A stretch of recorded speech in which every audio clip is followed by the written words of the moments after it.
अस्सलाम वालेकुम बच्चों। आज हम हिंदी का लेक्चर देखेंगे। पिछले लेक्चर में हमने पंपासार यह कविता देखी थी, समझी थी, पढ़ी थी। आज उसके बाद देखिए यहाँ पर पंपासार के बाद हमारे सिलेबस में है परोपकार, लघु कथा। ये एक छोटी सी कहानी है। लघु कथा यानी छोटी कहानी, लघु यानी छोटी, कथा यानी कहानी। इसके रचनाकार हैं श्री कृष्ण। सफ़ा नंबर, पेज नंबर 25-26। चलिए,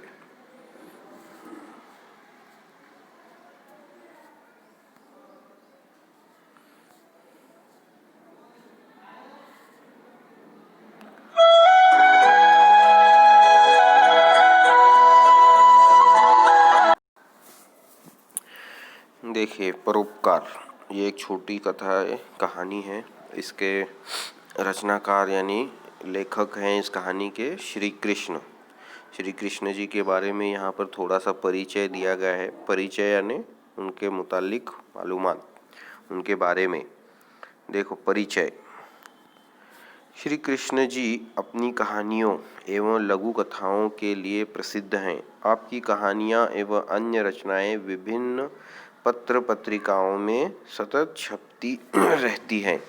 आपकी रचनाओं में जीवन मूल्यों की प्रधानता पाई जाती है। श्री कृष्ण जी की कहानियों में एवं लघु कथाओं में, यानी छोटी कहानियों, लघु कथाओं, कहानियाँ और लघु कथाएं, छोटी कहानी, ये बहुत प्रसिद्ध हैं, मशहूर हैं इनकी कहानियाँ। आपकी कहानियों में विभिन्न पत्र पत्रिकाओं में छपती रहती थी। आपकी जो कहानियाँ हैं विभिन्न यानी बहुत अलग अलग, पत्र पत्रिकाएं यानी पत्र यानी अखबार, नॉवेल, इस सब में इनकी कहानियाँ छपती रहती थी। गद्य संबंधी, गद्य यानी परिचय के नीचे दिया गया है गद्य। गद्य यानी सबक, पद्य यानी नज़म, ये याद रखना है आप लोगों को।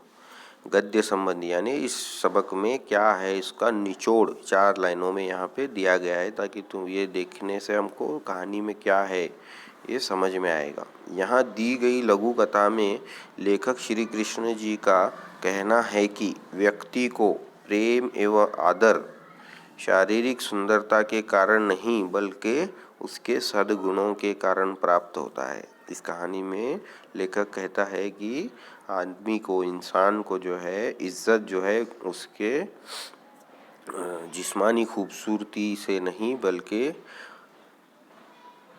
उसके सद्गुणों से यानी उसकी अच्छाइयों से मिलता है। अब हम मुख्य पाठ पर आते हैं। देखिए कहानी में क्या है। बहुत पहले की बात है, एक गांव में फूलों की क्यारियां चारों तरफ सुगंध फैला रही थीं। फूलों से मधु इकट्ठा करने के लिए मधुमक्खियां फूलों पर मंडरा रही थीं। बहुत पहले की बात है, एक गांव था। उस गांव में जो है फूलों की क्यारियां चारों तरफ सुगंध फैला रही थी। उस गांव में बहुत सारे फूलों के पौधे थे। वहाँ पर क्यारियां यानी ऐसे एक लाइन में, जैसे हम घर के बाहर कंपाउंड वॉल बनाते हैं, वैसे पेड़ की, पौधों की, ऐसे लाइन से एक लाइन में पेड़ों को, पौधों को लगाया जाता है। उसे उसकी क्यारी कहते हैं, फूलों की क्यारी। बहुत सारे फूल के पौधे एक लाइन में अगर लगाए जाएं तो उसको कहेंगे फूलों की क्यारी। तो फूलों की क्यारियों की खुशबू पूरे गांव में महकती थी। फूलों से मधु यानी फूलों का रस इकट्ठा करने के लिए मधुमक्खी यानी शहद की मक्खी उन फूलों पर मंडरा रही थी। एक मधुमक्खी गुलाब के फूल पर बैठी उसका रस चूस रही थी। एक मधुमक्खी गुलाब के फूल पर बैठी उसका रस चूस रही थी। तभी एक बर उड़ती हुई वहां आ पहुंची। बर यानी मोटी सी काली सी मक्खी होती है, जो उसकी आवाज़ आती है, गुई ऐसे घूमती रहती है अपने कान के पास वगैरह। बर को अपने रूप रंग पर बड़ा घमंड था।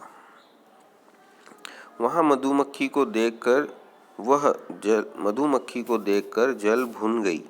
बर की जो मक्खी है, बर की, वो मधुमक्खी को देखकर जल भुन जाती है, यानी उसको देख के बहुत उसको जलन होती है। मधुमक्खी जो गुलाब के फूल पर बैठ के जो रस चूस रही है, उसको देखकर बर की मक्खी जल भुन जाती है। बर ने मधुमक्खी से कहा, हम दोनों में बहुत समानता है, हम दोनों के पंख हैं, हम दोनों उड़ सकती हैं, हम दोनों फूलों का रस चूसती हैं।